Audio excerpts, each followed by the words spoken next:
Arkafuuni akka mooltan kabajamtoota daawwattoota keenya televiizyinii walii firraatti oduuwwan sa'aatii kanaas ni cima. Oduu wajjin Anabboo Maqaasooti oduu jalqabaatti dabarama.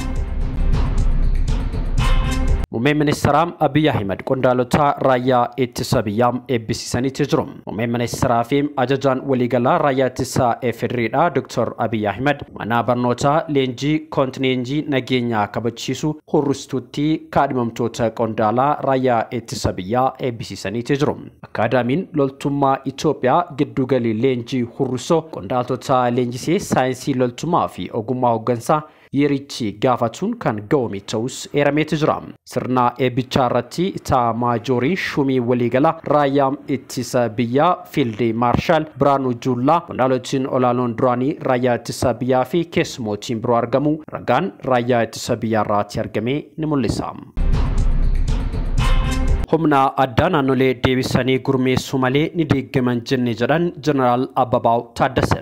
Humna addaa naannoleedhaan hojii deebisanii gurmeessuu amma kan eegalanii miti kan jiran taanaan Maajoorii Shumii waliigala raayyaa ittisa biyyaa Jeneraal Ababaw Taaddasaati. Jeneraal Ababaw'n dhimmicha ilaalchisuudhaan ibsa kennaniin hojiin humna addaa deebisanii gurmeessuu yeroo dheeraaf qoratamaa kan ture malee hojii ammaan kana eegaleemi mitis jiraniitu jiru.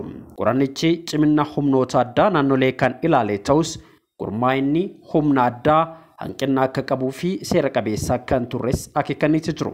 Hirri mootummaa biyyaa wajjin ilaalamus gurmaa'inichi seera qabeessa akka hin taanee fi heerichi beekamtiin kennine jechuudhaanis Jeneraal Ababaw Taaddasee ibsaniitu jiru. Ijaarsi humna addaa sabummaa irratti kan bu'uureffate ta'uu kaasuudhaan kuni ammoo duudhaa waliin jireenya uummatootaa kan faallessees jiraniitu jiru. Daandii furtuu siyaasaa biyyattii kan balleesse ta'uu eeruun kunis heera mootummaa keenyaa saayinsii fi humna wal faana hin deemne kanaafis beekaan siyaasaa yaada injifachuu waytii dadhabu ulee biraa qaba jechuudhaan humni addaam hidhatee ol fudhata jechuudhaan kaasaniitu jiru. Qoranichi humna addaa naannolee sirrii miti erga jiranii waggoota 4 akka lakkoofsisees eeraniitu jiru. Daandiin qilleensa Itoophiyaadhaan waggaa 77ffaa isaa kabajataa jira. Daandiin qilleensa Itoophiyaa waggaa 77ffaa hundeeffame isaa kabajuu irratti argama. Daandiin qilleensichaa hojii erga eegalee waggaa 77 kan guute yogguu ta'u adeemsa kanaan Itoophiyaa fi Afrikaanota biyyoota addunyaa biraa waliin wal quunnamsiisuus itti fufeetu jira. Daandiin qilleensa Itoophiyaa xiyyaarota 141 Afrikaa dabalatee Awurooppaa, Ameerikaa kaabaa fi Ameerikaa kibbaa, Eeshiyaa fi ardiiwwan birootti tajaajila imaltootaa fi fe'umsaa kennaati jira. Yeroo ammaa biyyoota 131tti tajaajila balalii kan kennaa jiru yogguu ta'u kanneen keessaa xiyyaarotiin 126 tajaajila imaltootaatiif xiyyaarotiin 14 ammoo tajaajila fe'umsaatiif kanneen kennanidha. Daandichi hanga bara faranjoota 2030tti baay'ina xiyyaarota isaa gara 200tti baay'inni imaltootaa immoo miiliyoona 13 irraa gara miiliyoona 65tti guddisuudhaaf hojjechaa jiraachuu ragaan daandii qilleensichaa irratti argame ni mul'isa. Adeemsi humna addaa naannolee deebisanii gurmeessuu tokkummaa uummatootaa mirkaneessuuf hojjetamu murteessaadha jedha bulchiinsi mootummaa naannoo Amaaraa. Adeemsi humna addaa naannolee deebisanii gurmeessuu tokkummaa uummatootaa fayyadamummaa dinagdee fi nageenya waaraa mirkaneessuuf hojjetamu murteessaa ta'uu bulchiinsi mootummaa naannoo Amaaraa beeksiseeti jira. Uummanni Amaaraa ummatoota Itoophiyaa biraa waliin birmadummaa biyyaa mirkaneessuudhaaf gatii kafalee olaanaa ta'us ibsicheereeti jira. Dhimmoota sadarkaa biyyatti ajandaa olaanaa ta'an keessaa dhimmi humna addaa naannolee deebisanii gurmeessuu isa tokko ta'us himeeti jira. Adeemsichi birmadummaa Itoophiyaa caalmatti kan cimsu qorannoo irratti kan hundaa'e tokkummaa ummatootaa fayyadamummaa dinagdee fi nageenya waaraa mirkaneessuuf qooda olaanaa qabaachuu isaa naannoleen hundi itti amanuun kan eegalanis ta'us ibseeti jira. Adeemsichi akka naannoo Amaaraatti qaamolee dhimmi ilaalu hundumaa waliin mariin geggeeffamuu fi geggeeffamaa jiraachuus eereeti jira.